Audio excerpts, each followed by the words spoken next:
also discussed. Why copper is not preferred? Why copper was not used earlier? Let me say in this way, that copper was not used.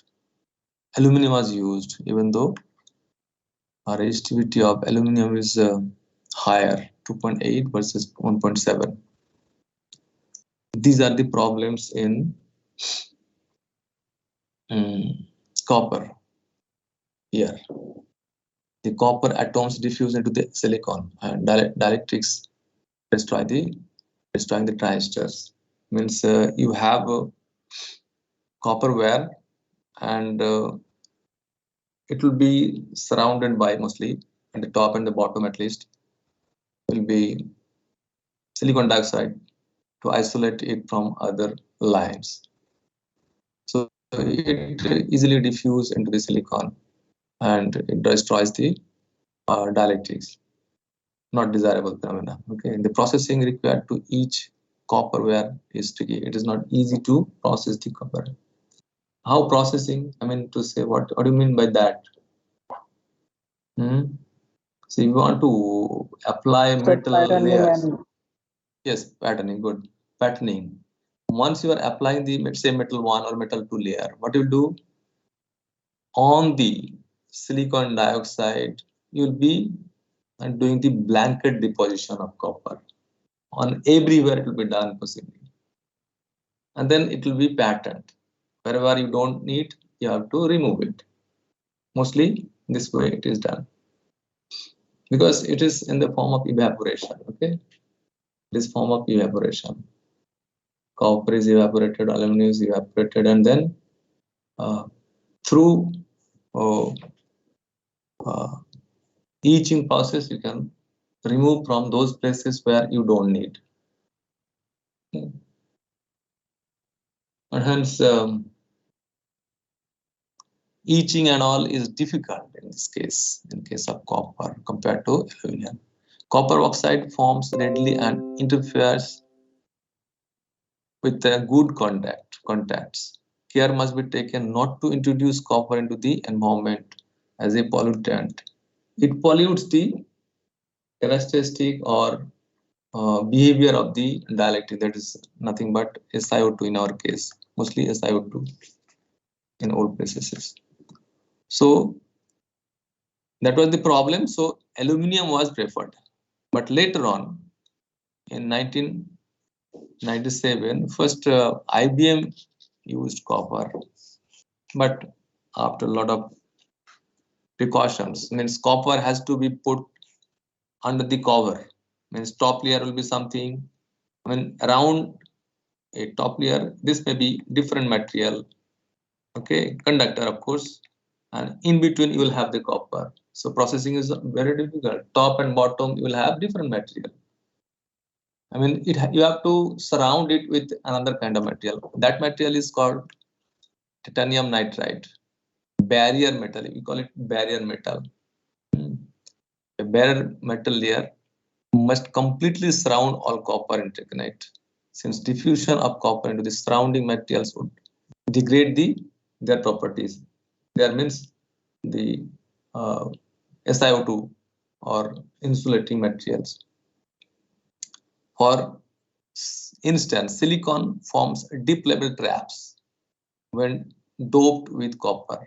So if copper is diffusing into the silicon dioxide, it will form a deep level trap with the silicon. As the name implies, a barrier metal must limit copper diffusivity sufficiently to chemically isolate the copper conductor from the silicon below, yet have high electrical conductivity. I mean, this titanium nitride should have also very good electrical conductivity. It should not be, otherwise it is going to degrade in order to maintain a good electronic contact. So inductance is also distributed over the wire. Like R and C, inductance is also distributed. In transmission line, signal propagates as wave. transferring energy from the electric to the magnetic fields, and capacitance to inductance mode. I mean, it is nothing but capacitance to inductance mode. Consider the point X here on this line, transmission line, and that has been shown as distributed resistance and inductance, capacitance, etc. And suppose this point in the X in the transmission line. Consider the point X along the transmission line of figure 4.17 at time t. The following set of equation holds. T, what is this? This is not actually V. You can read nu. We have V also, and V also wrote this later on. So this is a symbol nu. Delta nu by delta X equals to minus Ri minus L into delta I by delta T. And delta I by delta X equals to minus G nu minus C G nu by dt. If the leakage conductance Z equals 0, which is true for most insulating materials, and eliminating the current I is the wave propagation equation, this. Del square nu by del x square equals to RC del nu by del T plus LC and del square nu by del T square. Here G equals to 0 because leakage conductance means there is no leakage current, because you have the insulator like SiO2, okay, covering the interconnect, where R, C, and L are the resistance, capacitance, and inductance per unit length respectively. To understand the behavior of the transmission line, we'll first assume that the resistance of the line is small. I mean, for simplification, in this case, a simplified capacitive inductive model called lossless transmission line is appropriate. If resistance is there, there'll be a drop, IR drop. So we cannot say it is lossless. So we are considering that resistance is very less or negligible, and hence we are neglecting that and trying to simplify the discussion. This model is applicable for wires at the printed circuit board level. Why? Because in the printed circuit board, possibly length of the wire is very less, and hence this can be applied. To the high conductivity copper interconnect material used there, the resistance of the transmission line can be ignored, because we know that rho is less than aluminum. So we can ignore here. On the other hand, resistance plays an important role in the integrated circuits. Even though we are assuming that it is less, but it is not zero. It plays a role because the propagation delay will be there for this resistance, capacitance, and inductance. Effective resistance will be there. Not only that, there will be IR drop also. So it plays a role.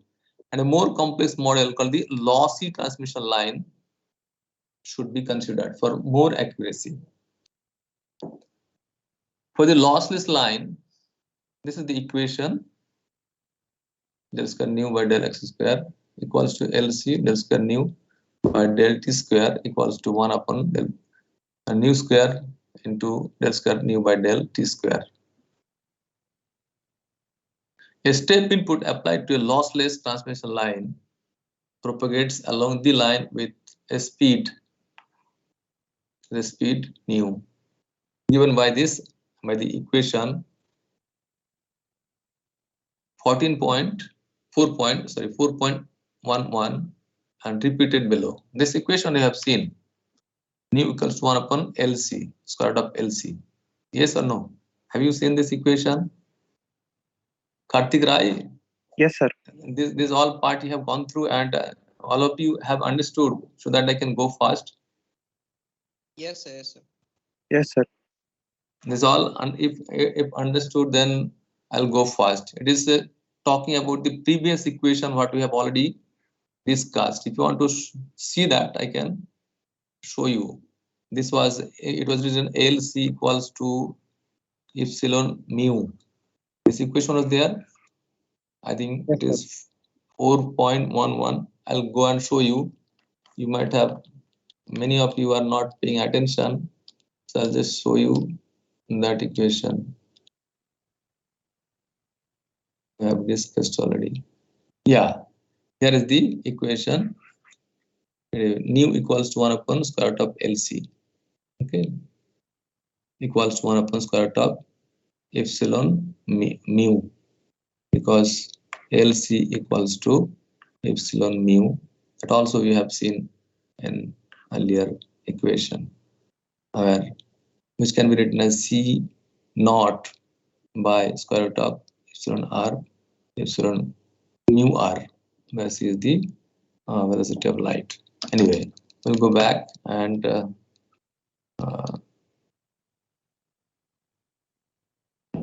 this is the equation. So something is not visible here.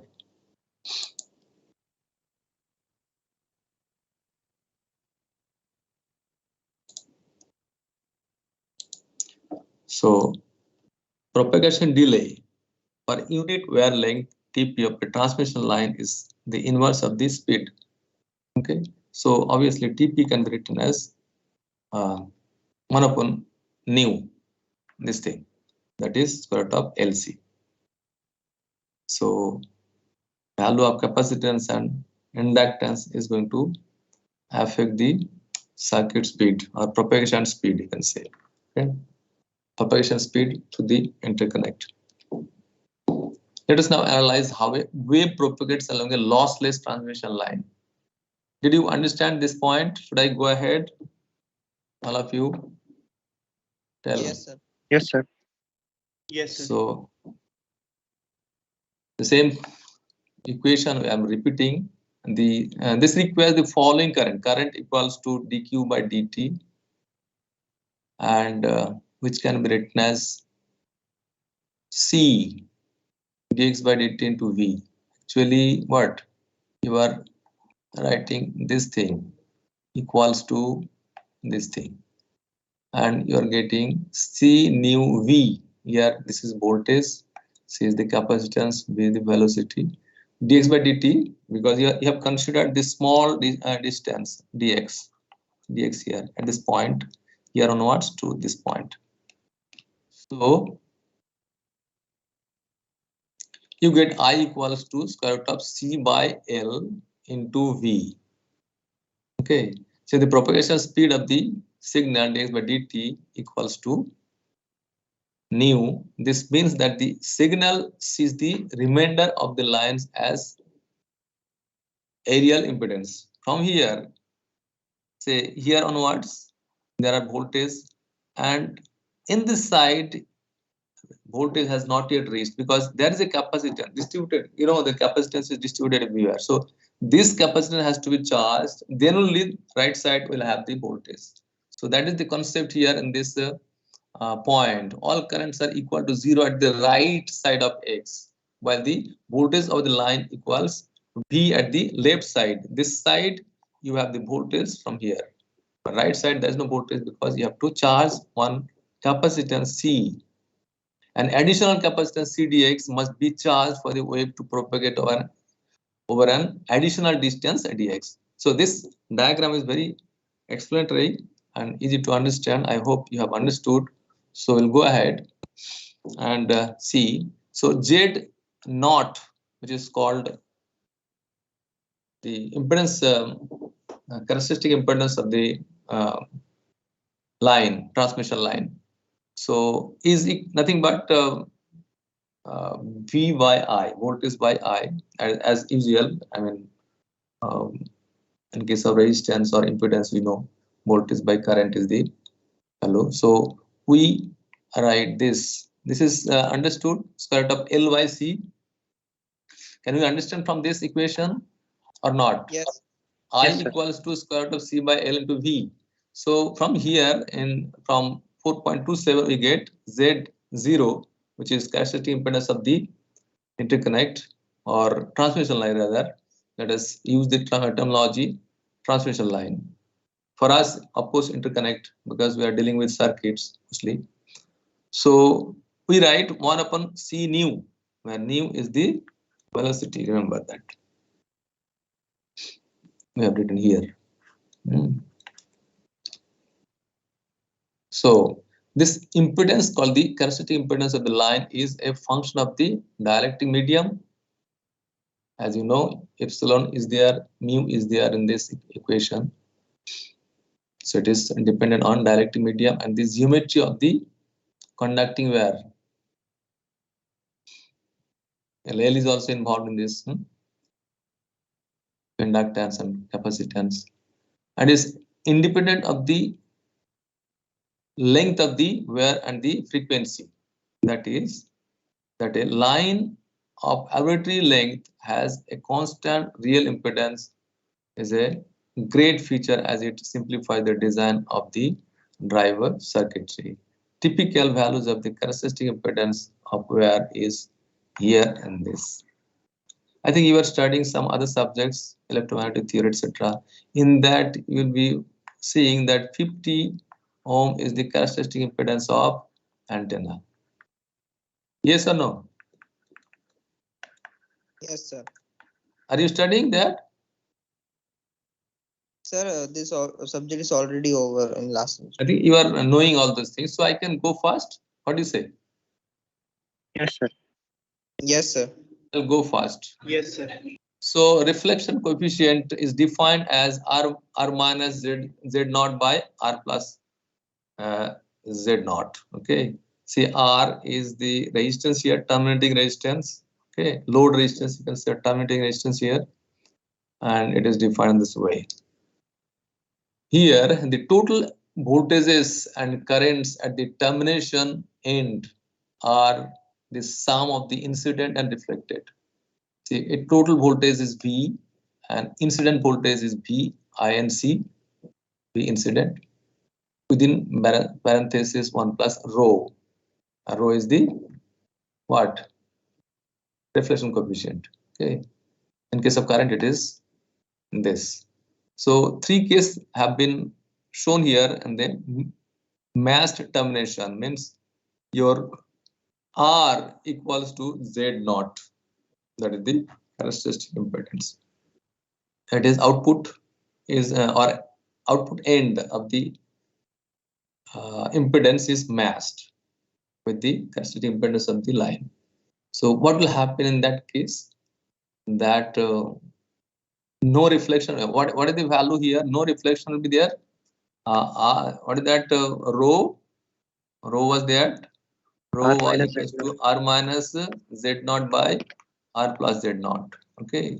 So if both are same, so it is 0 equals to 0. So 0 reflection means all signal, voltage signal has been transferred to the load resistance. Basically, nothing is reflected back.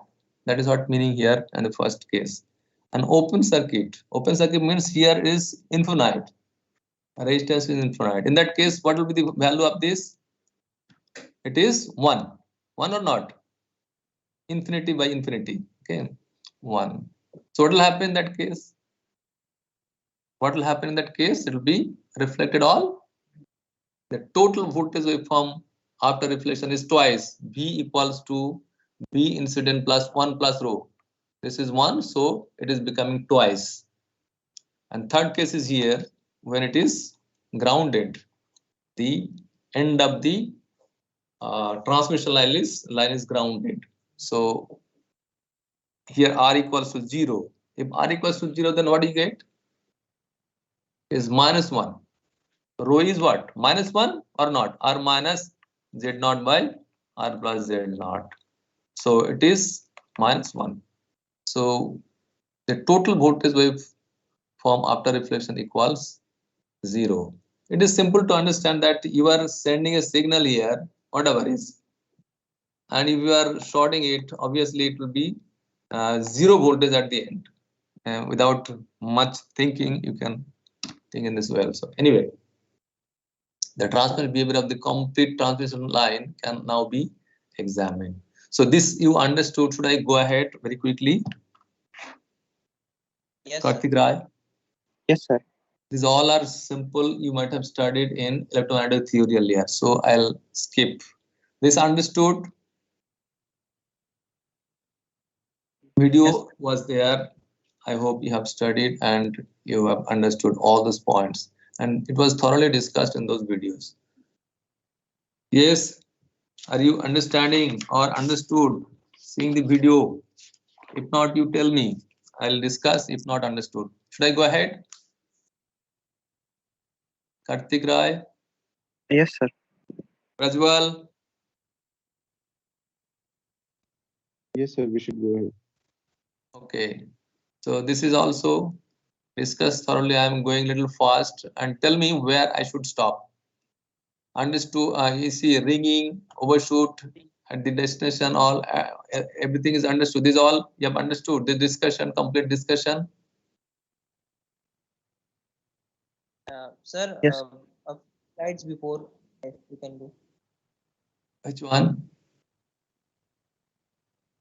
Ringing. No, sir, not this one. Previous Yes. one more. Yes, sir, this one. In this, sir, when the waveform gets reflected, how is it 2.22? That I'm not able to understand. 2.22. When it is reflected, what is happening? That just now we saw that reflected voltage will be what? It is reflected back. So is it not understood? Can anybody say? Shashank, I mean, who is speaking? Prajwal or Karthik Rai? Could you understand? Yes, sir. I can explain. Explain him. Let us So, try. so 0.833 is reflected back from the Hmm. like said the first end, and when it Hmm. comes back, it is again reflected and it gets multiplied by 2 by 3 times. So originally we had 0.833, another Hmm. 0.833 came, and then the reflection of that is also gets added, which is 0.555. So overall it becomes 2.222. You have to add here. Yes, I have put calculations also. Okay, see that I have put the calculations also. Could you understand? Sir, but 0.555 plus 0.833 is not 2.22. This is Original 0.833 was also there, right? it was there also, na? V0 here. This one also there. Yes, sir, got it, got it. And all calculation is given. I have everywhere I have put. I mean, I have made this PPT dirty by calculation. If you pay attention, you'll understand. Anybody have any other doubt in this case? Okay, we'll go ahead. This all understood. So I will skip and go. How far you have done? Tell me. Electrical wire models. This is done. Karthik. Yes, sir. I studied up to this point. Okay. Now, anything else or here onwards you need to explain, or should I go ahead further? Yes, sir, need to be explained.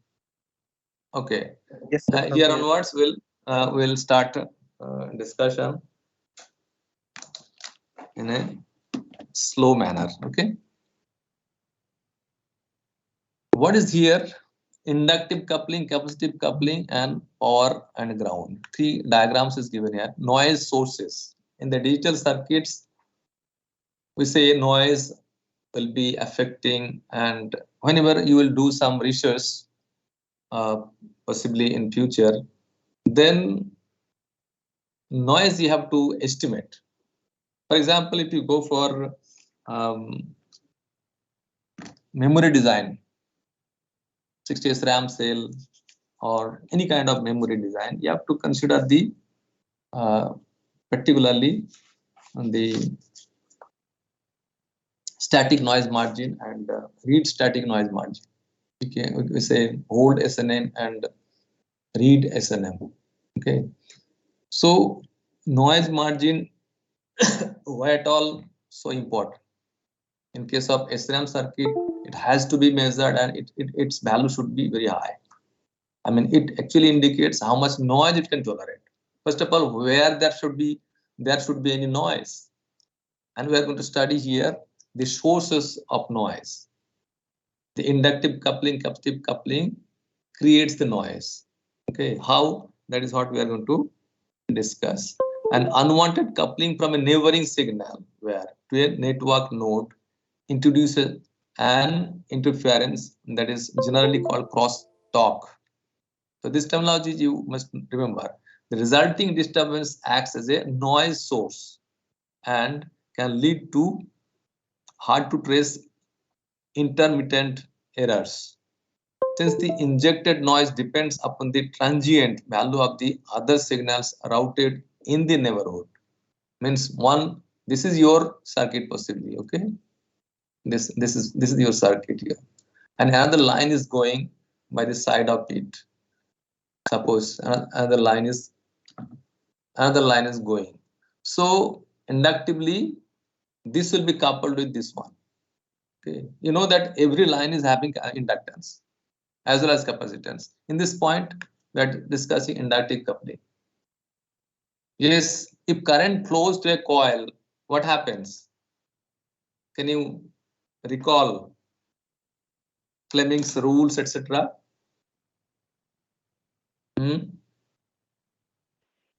Left hand, right hand rules you have studied. Once a conductor is carrying current, what happens? Yes, nobody remembering? Voltage is induced in other Yes, nearby voltage conductors. will be induced because there will be magnetic field lines surrounding it. Okay, so once you understand that this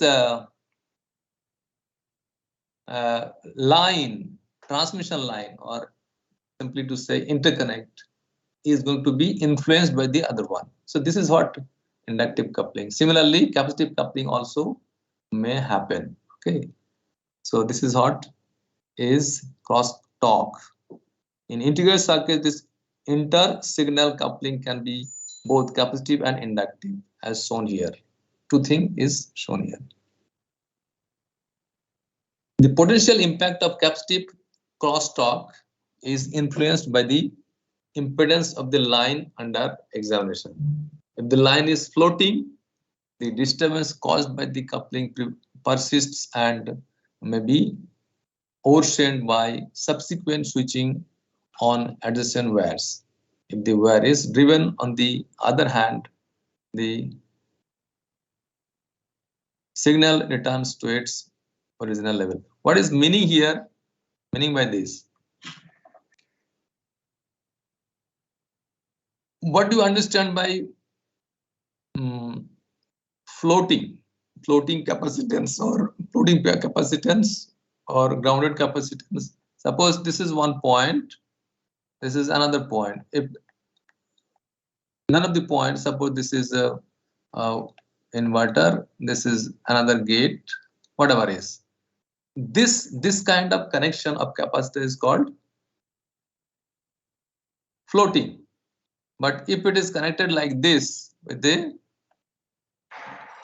one end grounded, then it is called grounded capacitance. So if the line is floating, understood? If the line is floating, the disturbance caused by the coupling persists. It stays for a long time and may be oversent by subsequent signal transition on the other line. Suppose another line is there. If transition is occurring in that line, then it will be more problem if the line is floating. In this figure, line X may be M2. Say, consider it is M2. Is coupled to where? Why? This is by a parasitic capacitance xy. This is the CXY. Line Y may be M1. This we are considering as M1. Metal 1 and metal 2 I am talking about. M1 has CY and the capacitance, which is of course grounded. Bottom level where, so we are considering here grounded. CY as lump parasitic capacitance to ground, assuming that the voltage at node X experiences a step change because you have connected this one. This voltage is step voltage applied to this line, M2 line. Step change equal to delta Vx. Yeah, this line is changing by delta Vx. This delta Vx appears on the line Y, but after attenuation due to the capacitive voltage divider. See, delta Vy here. See, it is nothing but voltage divider. As we see in resistive divider, if this is V, some voltage will be here. What is that value of Vx? Say Vx in resistance divider, say R1, R2. What is the voltage value Vx? Can anybody say? R1 upon R1 plus R2 into V. Vx equals to B into R1 by R1 plus R2. Is it not this? Yes, sir. So exactly V we don't get here, but after some voltage division we get some value. I mean to say this capacitance CY will be having some voltage across it. Okay, initially say nothing was there, but if there is a positive transition here on this line, because this line will be carrying some voltage. Sometimes this may be the output of an inverter. This think of that is our output inverter. It may rise from 0 to high voltage. Okay, and that signal is being carried by X line. So its effect on another line Y, how it is happening, that is shown here. How capacitively it is coupled. So is it understood? It is. This is a capacitance, so it will be in a reverse way. It will be delta Vy will be delta Vx into, this is down, unlike this one, reverse of the case of in resistance. Is it understood? Or Yes, you sir. need to? Okay. Then it is okay. So circuits that are particularly susceptible to capacitive crosstalk are networks with low swing precharge nodes located in adjacency to full swing wires, where delta Vx equals to Vd. Examples are dynamic memories, low swing on-chip buses, and some dynamic logic families. So, dynamic logic families we have discussed, I think, little bit. What all logic families Can anybody say what all dynamics or any logic family, total logic families, how many you know? One is static, CMOS logic. Other one is pseudo and MOS. Pseudo and MOS. Another one we have discussed possibly somewhere is dynamic logic family. Fourth one is domino. This all we have discussed. We'll be discussing further possibly if there is in this syllabus, possibly there in the third module. There are 23, more than 23 logic families. Only 3 or 4 we have discussed. Okay, so out of those, This dynamic is quite faster circuit. Okay? Compared to static CMOS, it is faster. And we have also discussed why faster. Can anybody say? Let me check your memory.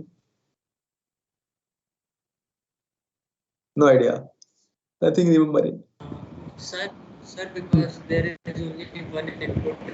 So Please repeat. Your you voice have is it not. right. Your voice is coming noisy. Can you please repeat?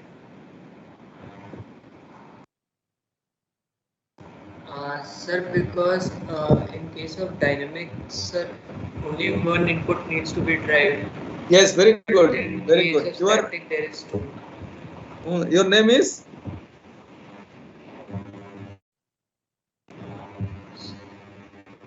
Sir, Who is Harsh Tripathi. Harsh, you are very good boy, but I don't understand why you are nowadays absent from the class. Sir, I'm present. Sir, I was present at the last time also. Sir, I joined a little late today. Why at all it is happening? I am making you absent, no? In my attendance register, I am making you absent. Don't be late. Join in time. You are a very good boy in terms of technical knowledge, but this is happening. So it is a dynamic is a very high speed circuit, but problem is here. See, examples are dynamic memories and dynamic logic families. Dynamic memory you don't know so far because we have not discussed. It is also very easy to make, takes a very less area and cheap. Dynamic memory is nothing but a simple one MOSFET and a storage capacitance CS, and this is your word line, this is bit line. So 1 or 0 is stored in this node, storage node, in this capacitance, storage capacitance. If you want to write 1 to this storage node, you apply BL equals to 1 and make WL high. Then what will happen? Once WL is high, this MOSFET is on, and the bit line will be charging the capacitance to value of 1. Okay. And if you want to write as 0, what do you do? Make this one 0, bit line 0, and apply WL equals to 1. Then if earlier it was holding a 0, sorry, holding a 1, it will be discharged through this line.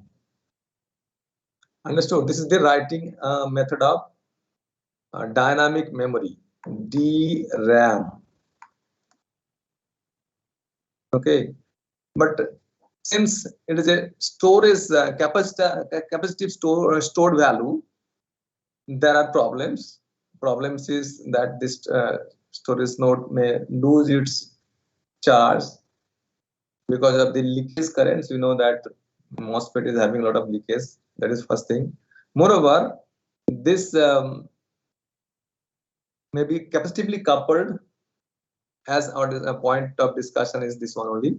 It may be capacitively coupled, and that will affect the content of this storage node, and it may destroy or spoil the value.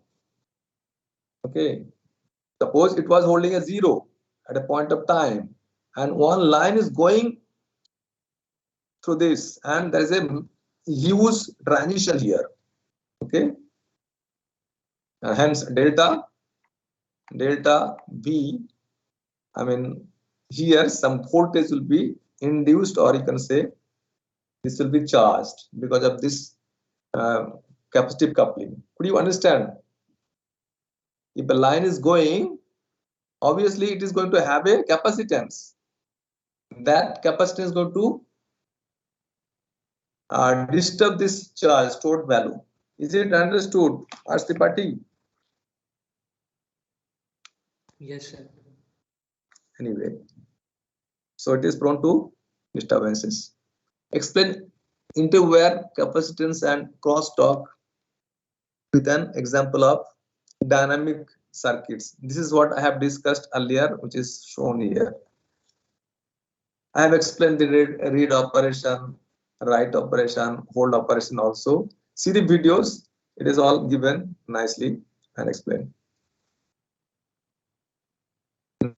Now, driven lines we are going to study. Capacitive coupling to a driven line.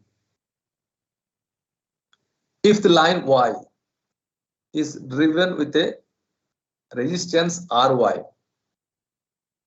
this is Ry. A step on the line X due to Vx results in a transient on line Y. Obviously, the transient decays with a time constant tau xy equals to Ry into Cxy plus Cy. Obviously, R is the resistance of this line and effective capacitance. I mean, this summation of this capacitance C, X, Y, and C. This is also taking part into it for its delay, time constant. The actual impact on the victim line is a strong function of the rise time of the interfering signal. How fast it is rising. The interference signal here is given here. TR equals to 5 picoseconds, then 100 picoseconds, 200 picoseconds, 500 picoseconds, and how it is affecting is shown here. The voltage responses for different rise times of Vx, 0 to 2.5 volt. I mean, transition in that Vx is 0 to 2.5 volt. Rx equals to 10 kilo ohm. Cy equals to 20 femtofarad. Cxy equals to 5 femtofarad. Here the values are given.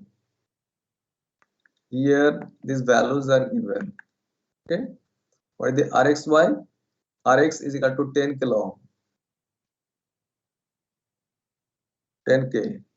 Then Cy20 and Cy20 femtofarad and Cx is 5 femtofarad. Okay, Bx is changing from 0 to 2.5 volt. Okay. With this value, with these values, the plotting is done. Simulation is done and plotted. The actual impact on the victim line is a strong function of rise time. As you can see, rise time is longer. It's rising very slowly. X-axis is your time, rising very slowly. If the rise time is comparable or larger than the time constant, the peak value of the disturbance is diminished. This is illustrated by this figure.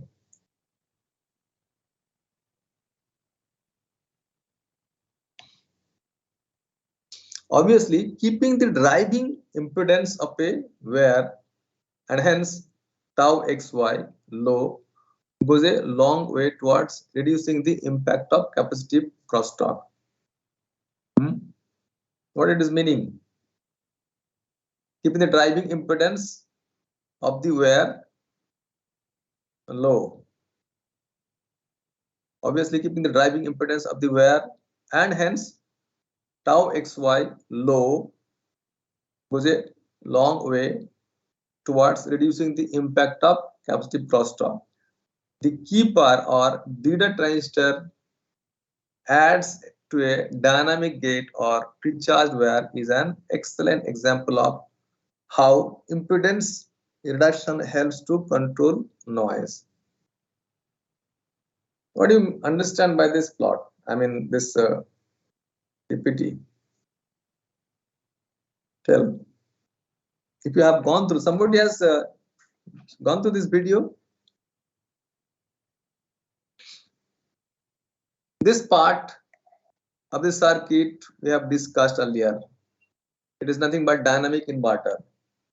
Okay. Dynamic inverter, as I said, the dynamic logic circuit is prone to noise, capacitive coupling or so. Why? Because the node, output node is at high beta state in some of the input conditions. Suppose your evaluation phase is there. Evaluation phase is prevailing. Means your clock is 1. Clock is 1. So ME is on. Evaluation transistor is on. But MP is off. But your input is 0. Suppose for input equals to 0, what is the impedance of output node? The out. It is in high impedance state. The node High out, impedance. it is neither connected to ground nor connected to VDD. Okay, impedance is very high impedance state. And in a high impedance state, if capacitive coupling is occurring, then it is very dangerous. Okay? It is very dangerous. Suppose the node is connected to ground. So if any transition is occurring by this side of a wire, nearby wire, the coupling will be there, but its effect will be nullified because that capacitor is grounded. I mean, the output capacitance is grounded, so it will be discharged immediately. Okay. Low impedance state. If it is a low impedance state output node, then problem is less. But if it is in high impedance state, see, suppose input is 0, A is 0, then it is an high impedance state, and if this node is affected by nearby capacitance, then its value is going to remain there. Basically, its effect will be more. But if it is connected to ground due to high input, it may not be a problem. Or if it is connected to VDD, it may not be a problem. Already it is at high voltage. It may not be much affected by the nearby signal line. So basically, what you have to do is you have to reduce its impedance from high impedance to low impedance, and that has been done by the bleeder transistor here, MBL. Okay, it is called bleeder or keeper, added to the dynamic gate or precharge wire. Is an excellent example of how impedance reduction helps to control noise. So bleeder is connected normally. This also helps to keep the output node high when it is supposed to be high, because MOSFETs are leaky and the stored value may be lost. So this bleed will be bleeding and replenishing the charge. Okay, so is it understood, or you see the video? I think more elaborately I have discussed in that last year.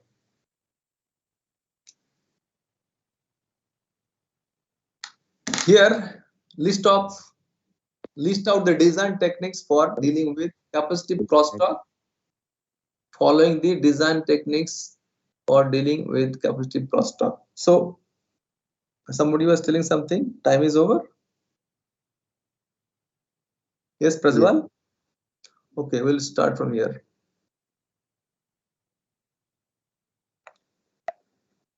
This class on tomorrow, no? Tomorrow, 22. So go through all these videos, and tomorrow we'll finish this module, and Sunday will be exam. And take interest in this subject. You are not really taking interest.